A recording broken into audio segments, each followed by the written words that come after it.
नमस्कार, मैं जितेंद्र चतुर्वेदी। बांग्लादेश से जो खबर आ रही है वो भारत के लिए ठीक संकेत नहीं है।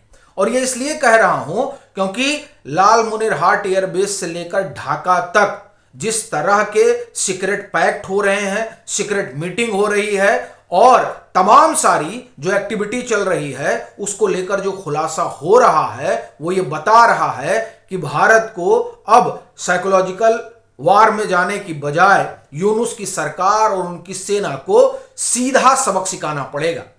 वो इसलिए क्योंकि पानी अब सर के ऊपर चला गया है और यह नाहक नहीं कहा जा रहा है। सिलीगुड़ी कॉरिडोर से हम लोग शुरुआत करते हैं कि क्या हो रहा है। यहीं से ज्यादा दूर नहीं है लालमुनिरहाट एयरबेस। इसे चीन के सहयोग से बनाया गया, इसे खड़ा किया गया, जबकि इस एयरबेस का उपयोग जो है वो विश्व युद्ध के समय होता था, उसके बाद से यूं ही पड़ा था। 1971 की लड़ाई में पाकिस्तान ने इसको झाड़ पोंछ कर ठीक करने की कोशिश की थी, लेकिन बात बनी नहीं थी। अब उस एयरबेस को जीवित किया जा रहा है चीन के सहयोग से, और जो हैंगर बन रहा था वो कंप्लीट हो चुका है। अब वहां पर चीनी जेट फाइटर जो बांग्लादेश को हासिल होगा 10-12 वो वहां पर रखे जाएंगे। इससे आगे आप चलिए, रडार सिस्टम जो वहां का है उसको बदल दिया गया है। तकरीबन 2 सप्ताह पहले नया रडार लाया गया है, उसके इंस्टॉलेशन के लिए पूरा इंफ्रास्ट्रक्चर तैयार किया गया है, अब वो लगाया जाएगा। इसका मतलब यह हुआ कि ठीक हमारी नाक के नीचे ये जो रडार सिस्टम लगाया जा रहा है, ये जो एयरबेस को आप एक तरह से कहें कि पुनर्स्थापित किया जा रहा है, वहां पर चीनी लड़ाकू विमान रखे जा रहे हैं, ये ठीक संकेत तो नहीं है। खासतौर से तब जब ये जो यूनुस हैं वो ग्रेटर बांग्लादेश का नक्शा दिखा रहे हो, यानी तैयारी बड़ी चल रही है। और ये जो बड़ी तैयारी है ये बता रही है कि अब कुछ करना होगा। और बात इतना भर नहीं है कि चलिए यही हो गया ना साहब, खुफिया रिपोर्ट आ रही है, और जो खुफिया रिपोर्ट है वो बड़ी सनसनीखेज है। वो रिपोर्ट क्या कह रही है?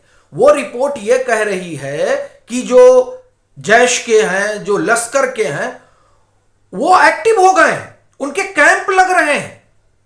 और आप ये ध्यान रखिए कि इन दिनों भारत में पिछले 8-10 दिन से जिस तरह से सीक्रेट बैठकों का दौर चल रहा है वो यूं ही नहीं चल रहा है।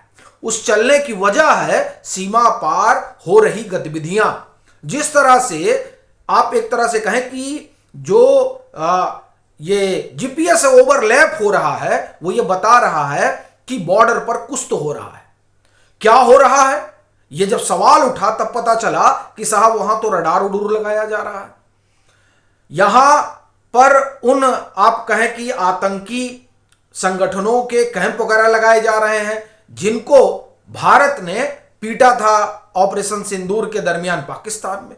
यही नहीं, अभी क्या हुआ है कि एक नेवल पैक्ट हुआ और इसे सीक्रेट नेवल पैक्ट है, किसके साथ? पाकिस्तान के साथ। यानी भारत के घेराबंदी की जो तैयारी है उस तैयारी का बांग्लादेश हिस्सा बन गया है, इसीलिए वो पाकिस्तान के साथ पैक्ट कर रहा है। और फिर आप देखिए कि 26 और 27 अक्टूबर को जो सीक्रेट मीटिंगों का दौर चला है, कहां पर? ढाका में। उसी सीक्रेट मीटिंग में सीक्रेट पैक्ट तय हुआ कि हम लोग जो है एक म्यूचुअल समझौता करेंगे और उस समझौते के तहत नेवी को जो है वो आप यानी बांग्लादेश की नेवी को स्ट्रॉन्ग किया जाएगा। यही नहीं, आईएसआई का नेटवर्क दुरुस्त किया जाएगा और कट्टरपंथियों को पाला पोसा जाएगा। ये सारी आप ये कहें कि ढाका में जो बैठक हुई उस बैठक में तय हुआ। और इस दरमियान रडार लगाए जा रहे हैं। आखिर में ये सब क्यों हो रहा है? इसके पीछे की क्या वजह है? यही नहीं, एक आप कहें कि तैयारी इस बात की चल रही है कि जो ये नाटो एक बना है, जिस नाटो में अमेरिका और यूरोप शामिल है, एक दूसरा नाटो बनाया जाए जिसमें वो लोग शुमार हो जो एक आप ये कहें कि वर्ग से आते हैं। ये बड़ी तैयारी चल रही है। और आप देखिए कि जो लोग इस तरह की योजना में लगे हुए हैं उसमें पाकिस्तान तो अगुआ है।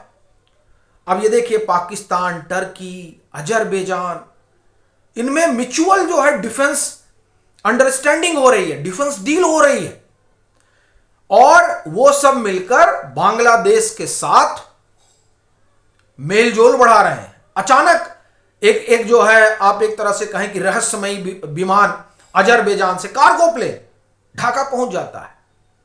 ये क्या चल क्या रहा है साहब? और आप देखिए कि पृष्ठभूमि देखिए इसकी, कि ये कैसे यहां आ जा रहा है। पृष्ठभूमि में यहां दौड़ा होता है टर्की के डेलीगेशन का।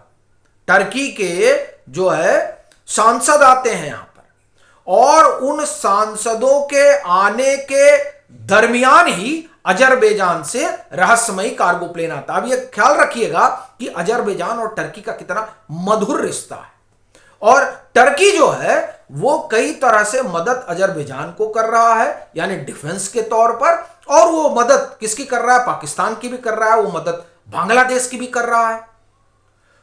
तो क्या जो भारत ने नकेल कसी किसके ऊपर? टर्की के ऊपर, उसके बैकयार्ड में जाकर, उसकी वजह से टर्की अब सीधे तौर पर नहीं, अजरबैजान के जरिए बांग्लादेश की मदद कर रहा है।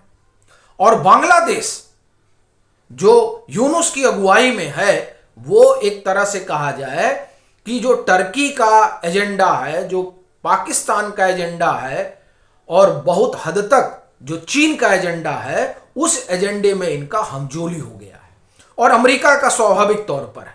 और कहा तो यह भी जा रहा है कि बांग्लादेश में भारत के खिलाफ सिर्फ सीआईए नहीं लगा हुआ है, सीआईए, आईएसआई जो बांग्लादेश की अपनी इंटेलिजेंस एजेंसी है वो, और चीन, यानी आप ये समझिए कि इतना बड़ा नेक्सस बना हुआ है कि वो लोग जिन्हें आपस में एक दूसरे का विरोधी माना जाता है, यानी चीन, और इधर देखिए आप सीआईए यानी अमेरिका, वो भारत के खिलाफ वहां पर मोर्चेबंदी कर देते हैं कि हाँ ठीक है, हम लोग मिलकर जो है इसको सबक सिखाते हैं।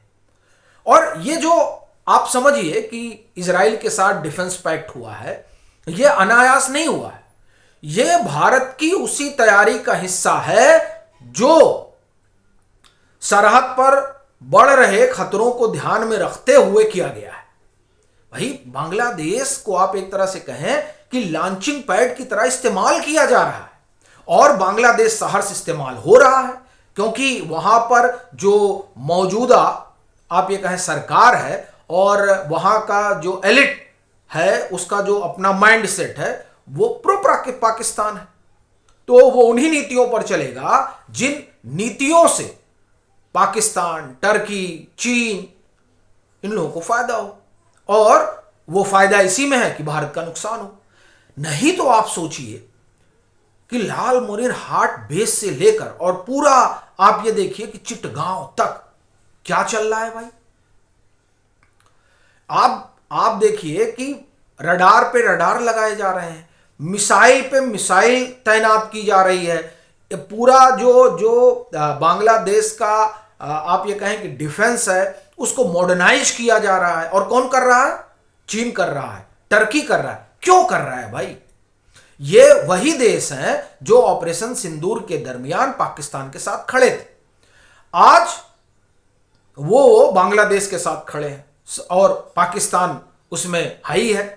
आप ये कहें कि सरगना कि भारत को कैसे जो है परेशान किया जाए। अब ये जो पूरा कॉकस बना हुआ है, उस कॉकस के खिलाफ अब सिर्फ नोटम से बात नहीं बनेगी, ऐसा लग रहा है कि सरकार जो है, भारत सरकार ने तय किया कि नहीं, हम बे ऑफ बंगाल में एक्सरसाइज करेंगे, उसके बाद में फिर हम जो है सिलीगुड़ी कॉरिडोर की तरफ एक्सरसाइज करेंगे, फिर हम जो है अरुणाचल प्रदेश के मेचुका में करें। नहीं, अब ऐसा लग रहा है कि सिर्फ इससे जो है बात नहीं बनने वाली है। अब कई लोगों का यह भी मानना है कि नहीं, इस तरह के साइकोलॉजिकल वॉरफेयर का असर पड़ता है, लेकिन क्या वाकई में असर पड़ रहा है?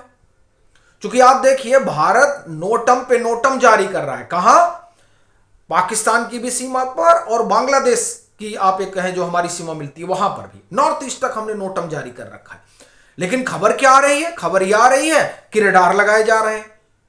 ठीक है, वो बांग्लादेश एक संप्रभु राष्ट्र है, वो अपनी सुरक्षा के लिए करे, लेकिन बड़ी चीज ये है कि आप अपनी सुरक्षा के लिए रडार लगाते हैं लाल मुनेरहाट एयर बेस पे, और उसमें ये साफ संकेत मिलता है कि वो सब चीन के इशारे पर हो रहा है, पाकिस्तान के इशारे पर हो रहा है, टर्की के इशारे पर हो रहा है, और फिर मान लें कि इशारे पर नहीं हो रहा है। लेकिन ये जो ग्रेट बांग्लादेश का जो आप नक्शा लेकर आ रहे हैं, ये मोहम्मद यूनुस की मंशा को जाहिर कर रहा है। इसीलिए अब बात यह होने लगी है कि भारत सरकार को अपना वो जो आप ये कहें कि योजना है उसको एक्टिवेट करना पड़ेगा, जिसमें बांग्लादेश को ही 3 खंड में बांट दीजिए, यानी इसके 3 टुकड़े हो जाए, तभी जो है आप ये कहें कि मोहम्मद यूनुस को समझ में आएगा। नहीं तो जिस तरह की कॉन्स्पिरेसी चल रही है, सीक्रेट मीटिंग और डील हो रही है, जिस तरह से आतंकी जो सरगना है, उनके जो संगठन है, उनको एक्टिवेट किया जा रहा है, जमात को बढ़ाया जा रहा है, यह साफ तौर पर बता रहा है कि भारत के लिए बहुत ठीक संकेत नहीं है। और यही वजह है कि भारत को अब नोटम के बजाय कोई कॉन्क्रीट कदम उठाना चाहिए, खास तौर से जो कुछ बांग्लादेश कर रहा है उसके खिलाफ। बाकी आपकी अपनी क्या राय है जरूर साझा करिएगा। मतांतर से नहीं जुड़े हैं तो जुड़िए, वीडियो को लाइक करिए और साझा करना मत भूलिए।